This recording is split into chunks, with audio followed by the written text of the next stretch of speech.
Jadi sampai mana sih seorang merasa dia sudah sukses? Ya tergantung takarannya tadi yang dia sebutkan, apa yang dia persepsikan, apa yang dia definisikan tentang indikator ya atau ukuran dari kesuksesan itu. Standar itu. Ya. Jadi bagaimana jika orang tidak memiliki standar kesuksesan? Saya kira semua orang memang memiliki standar ya, tergantung apakah standarnya rendah, menengah atau tinggi gitu aja.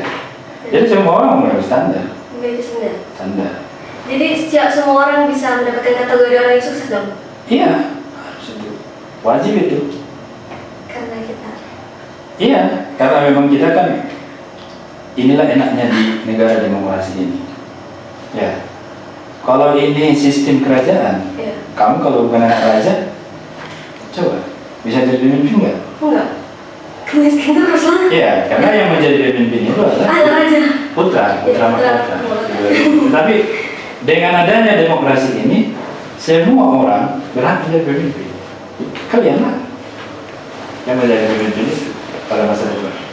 Cara menghadapi standar kesuksesan dari masyarakat, karena kan secara umum Ustaz, itu pasti nggak naik mobil, miskin gitu, miskin nggak sukses gitu. Cara menghadapinya seperti itu. Padahal mungkin saja ada orang yang standar kesuksesannya itu akhirat gitu. Ngapain gitu banyak-banyak cari di dunia? Kan ada orang yang gitu Ustaz. Cara menghadapinya gitu. Saya kira Itu dibiarin aja. dalam demokrasi orang kita harus persilakan untuk menilai ya, menilai ya. Misalnya seperti kamu bilang tadi, orang menganggap kesuksesan itu harus punya mobil. Iya. Kita nggak punya mobil misalnya. Nggak apa. Tapi kan di zaman ini kan materi itu nggak bisa dinafikan, nggak bisa ditidakkan dia, ya. Nah, kalau ada orang standarnya akhirat seperti kamu bilang, kita kan masih hidup di dunia ini, ya kan? Agama juga kan mengajukan tuh, Rabbana atina fid dunya hasanah wa fil akhirati hasanah wa qina adzabannar. Jadi nggak boleh kita nafikan dunia ini. Malah kalau kita nafikan kita salah. Jadi Jadi kan, gitu. tapi gini Pak, jika tidak bisa kita pungkiri gitu. Yang mana ini yang Bapak dipungkiri? bilang seperti kita harus S2, harus S1, karena mungkin ada keterbatasan dari individu maupun dari orang tua gitu. Iya, tapi kan saya bilang tadi, misalnya kalau kita lulusannya, kita bikin standarnya misalnya, kamu lah ya, gak usah orang gitu. Ya, nanti kamu bikin standarnya mau S2. Kamu punya keterbatasan misalnya di bidang akan ekonomi. Ya kamu harus berupaya mengatasi tantangan-tantangan ekonomi itu. Misalnya dengan apa? Ikuti pelatihan kerja yang sifatnya bisa menghasilkan uang finansial. Ini nggak bisa juga bergantung terus sama orang tua dong. Ya, jadi kamu harus carikan tantangan tadi bagaimana mengatasinya. Saya kira ya setiap orang dapat mengatasi masalahnya.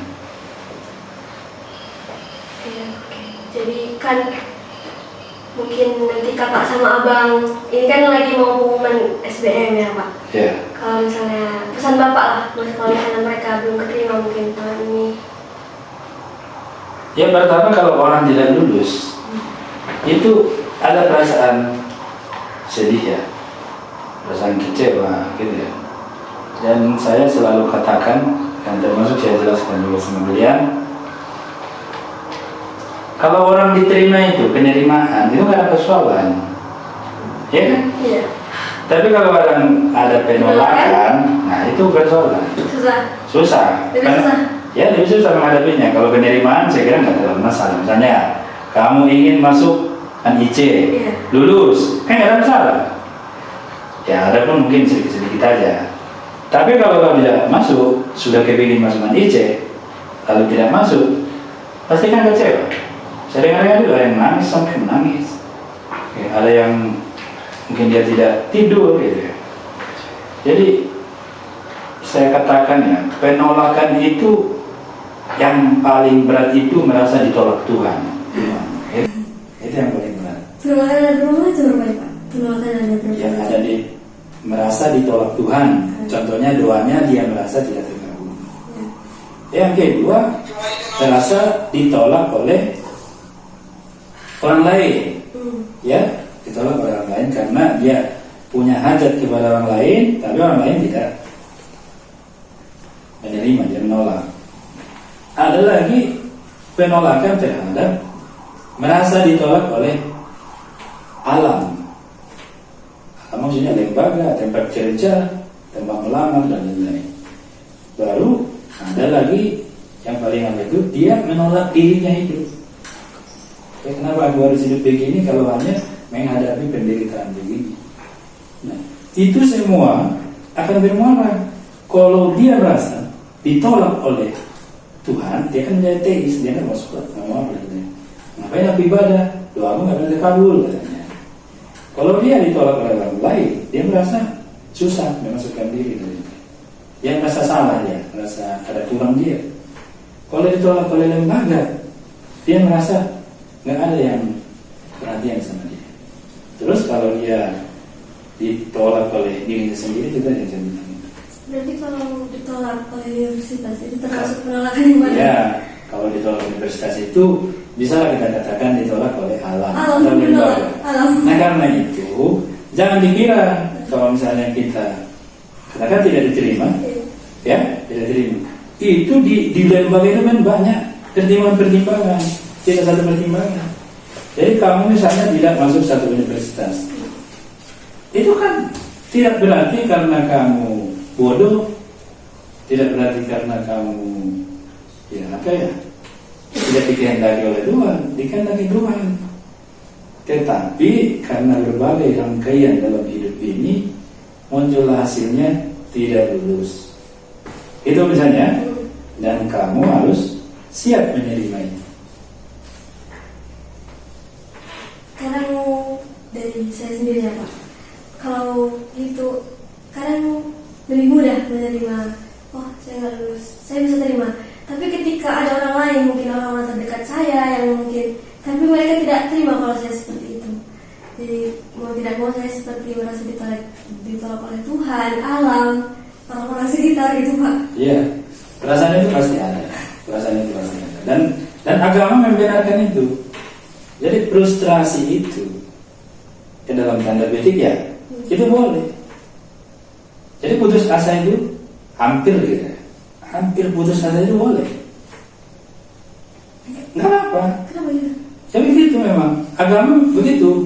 Cuma banyak orang di luar sana dia bilang kau harus optimis, kau harus begini-begini. Itu kan nggak enak.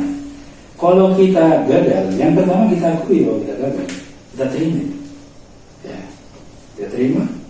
So saya gagal. Baru kita kan perbaiki lagi. Kita analisis di mana persoalan-persoalannya.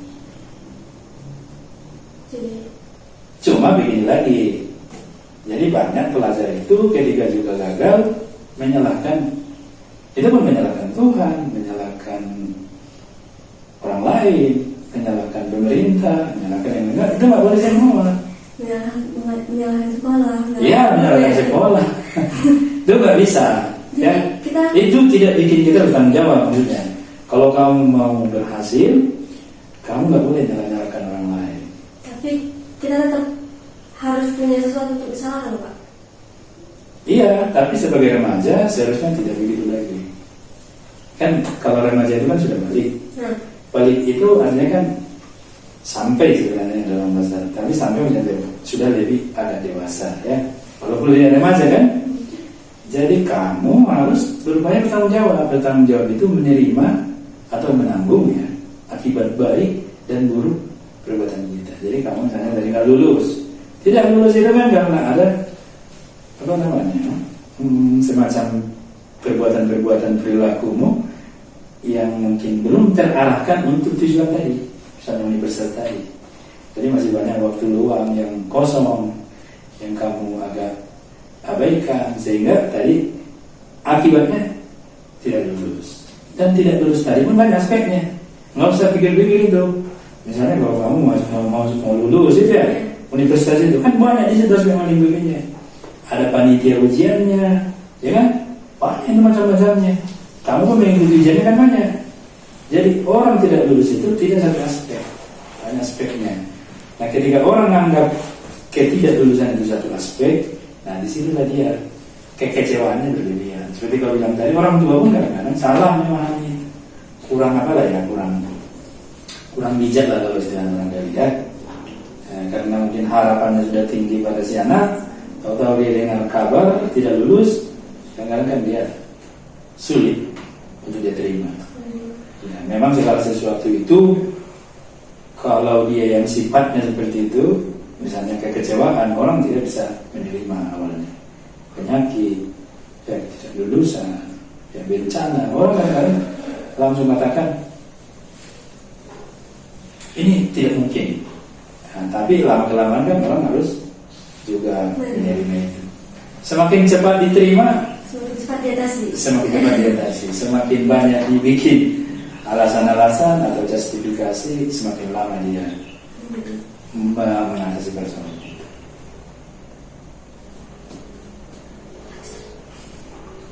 Oke, udah. Bisa Kak? Tambah aja Kak. Iya. Nanti dikat Kak. Ya. Saya masukkan tadi maksudnya apa? Yang mana tuh? Yang banyak itunya, unsur-unsurnya. Unsur-unsur yang mana tuh? Sukses. Itu sukses. Oh, berarti saya tanya tips. Ya, jadi begini. Pertama kan, kalau menurut saya, orang semua harus punya. Satu, dua, tiga. Jadi selain itu dari Bapak sendiri apa tips-tips supaya kita mencapai sukses kita sendiri? Adakah tips sukses menurut Bapak?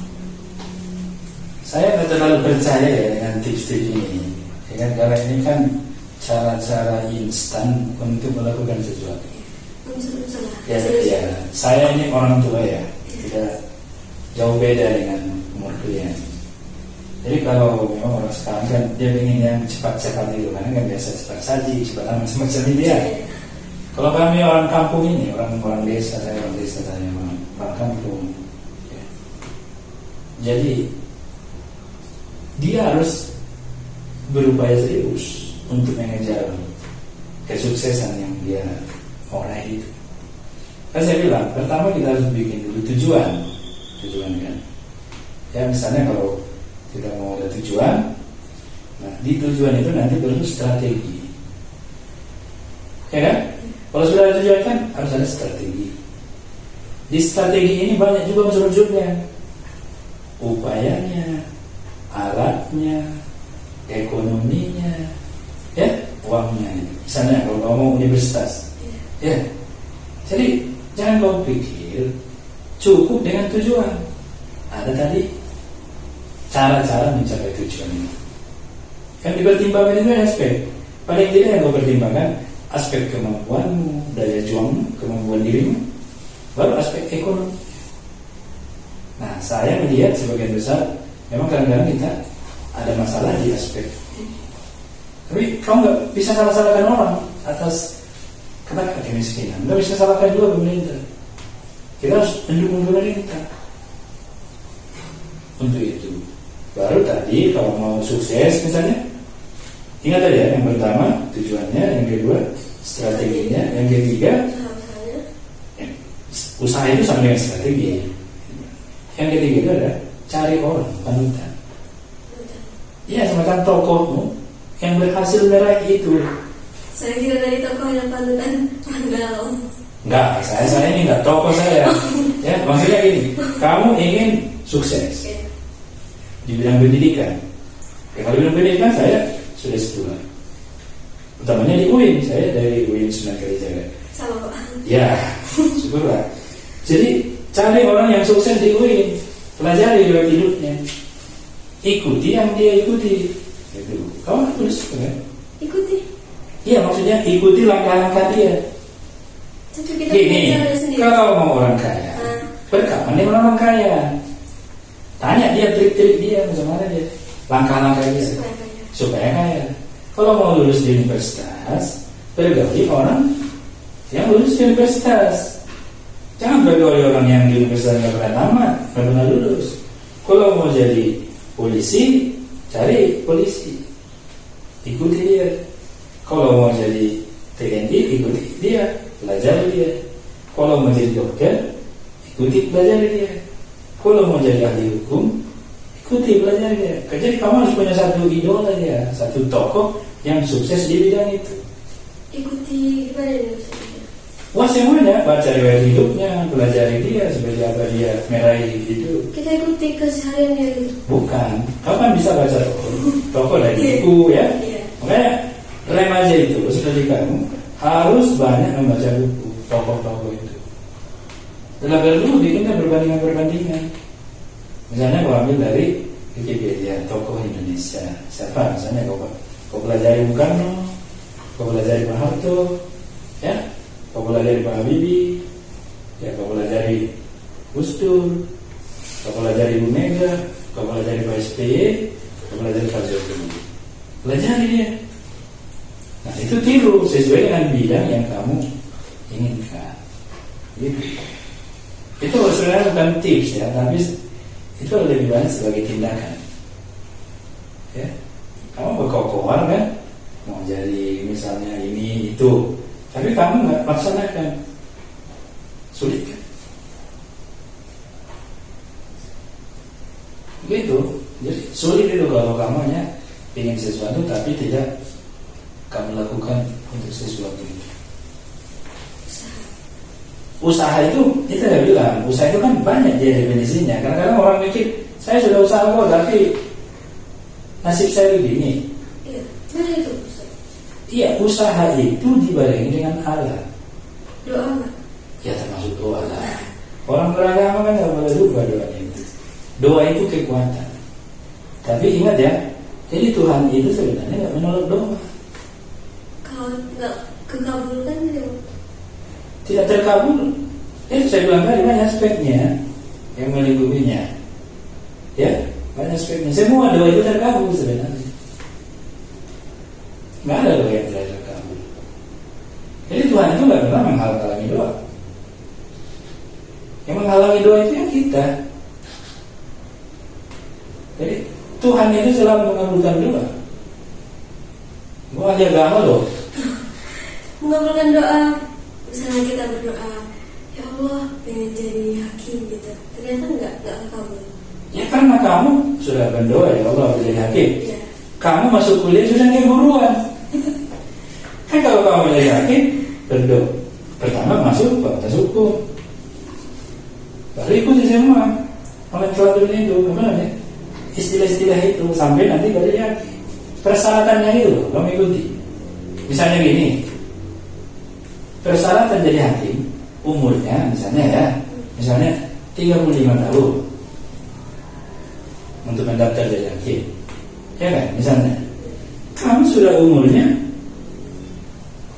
lebih dari 35, kan nggak mungkin juga. Jadi doamu itu ya Allah ubahlah peraturan Masuk. Iya masuk menjadi hakim gitu dulu. Kalau enggak kamu jadi DPR untuk mengubah peraturan itu.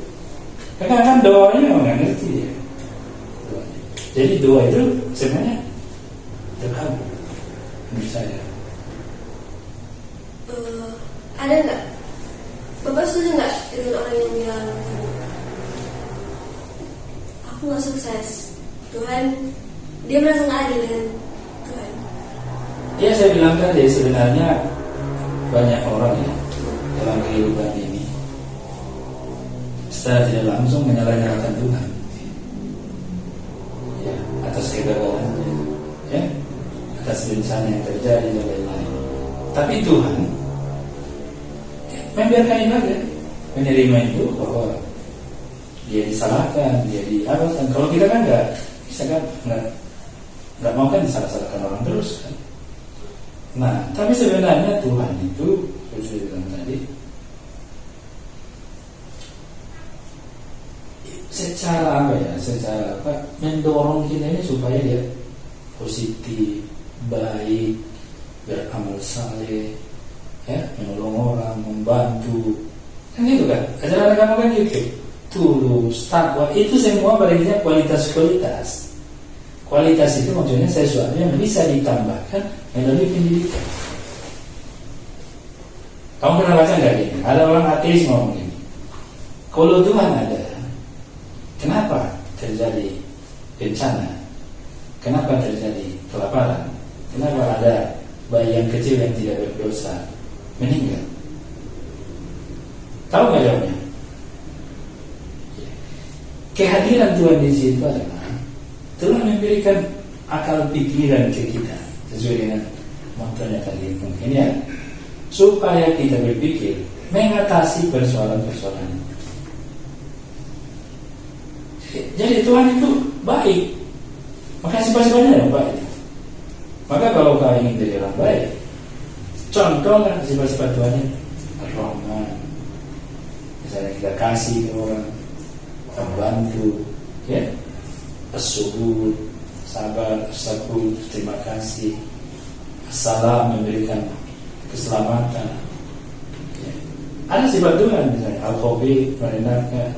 Itu maksudnya kepada orang jahat, katakanlah yang berperilaku kurang baik, itu kita harus ingatkan dia.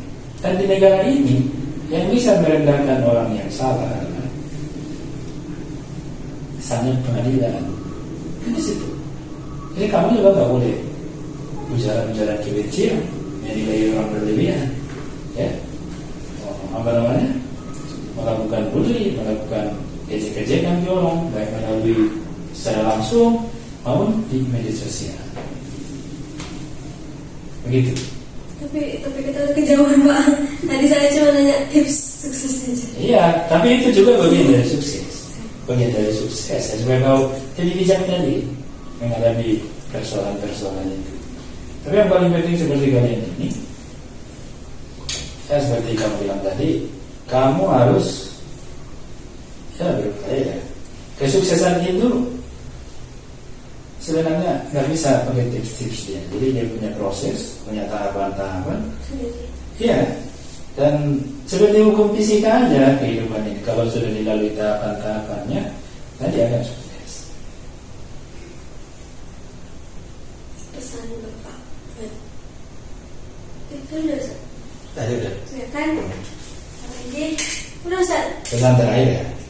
Ya. Kesan terakhir. Oke, 1, 2, 3. Pesan terakhir Bapak untuk kakak dan abang yang tamat tahun ini. Saya kira begini ya. Jadi pesan itu kan sudah banyak ya. Saya guru seperti kami ini nggak usah pakai pesan lagi. Jadi internet itu banyak pesan, banyak nasihat, banyak apa semua ya. Tapi sebagai apa itu perlu ditindaklanjuti. Ini satu pesan, ya kan? Misalnya kamu perlu melanjutkan studi ke perguruan tinggi, gitu ya, dan kawan-kawan misalnya. Ini contoh. Tapi kalau kamu nggak daftar kan, pesan itu tinggal pesan. Nah makanya pesan itu sekarang sudah banyak berkeliaran di mana-mana. Tinggal juga kita menindaklanjutinya dengan tindakan. Pesan saya ya kepada kawan-kawan, kepada alumni ya.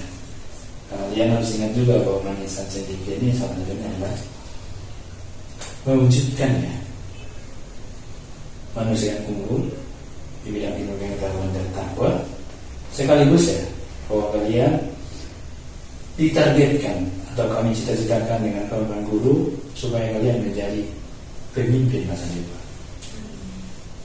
Dan itu sudah terkabul itu. Ya kan bilang amin kan sudah terkabul sebenarnya. Tinggal menunggu proses. Amin kan artinya kan perkenankan ya Allah. Berarti kalau kamu menjadi pemimpin, bukan Allah yang memperkenankannya, tapi kamu tidak melalui tahapan-tahapan tadi untuk menjadi calon pemimpin. Perempuan itu juga harus menjadi pemimpin. Gak boleh. Sekarang saya bilang tadi, bersyukurlah kita di alam demokrasi ini. Siapapun bisa menjadi calon pemimpin. Saya kira begitu. Ya. Terima kasih. Oke. Terima kasih kepada. Terima kasih. Ya. Iya, jangan. Oke. Turun Kak. Nah, Biar aja. Turun 3. Oke. Terima kasih Bapak. Ya, terima kasih. Jangan lain kali kalau akan udah lagi bersih Oh pasti. kepala sekolah yang salah. Iya, ya saya senang. Semoga Saya terima kasih. nanti Sensibuki ke depannya bisa lebih keren lagi, bisa buat podcast kayak gini yang lebih banyak dan lebih bermanfaat. Sudah terwujud kan? Sudah terwujud. Insya Allah. Insya Allah Allah pasti mengizinkan. Iya, sekian dari kami. Saya Farlah Nur dari Osiman SMC Yogyakarta Tapanuli Selatan. Pamit undur diri. Sampai ketemu di podcast selanjutnya. Dan jangan lupa subscribe, like, komen, dan juga jangan lupa share sebanyak-banyaknya. Terima kasih. Assalamualaikum warahmatullahi wabarakatuh. Wah, oke Pak.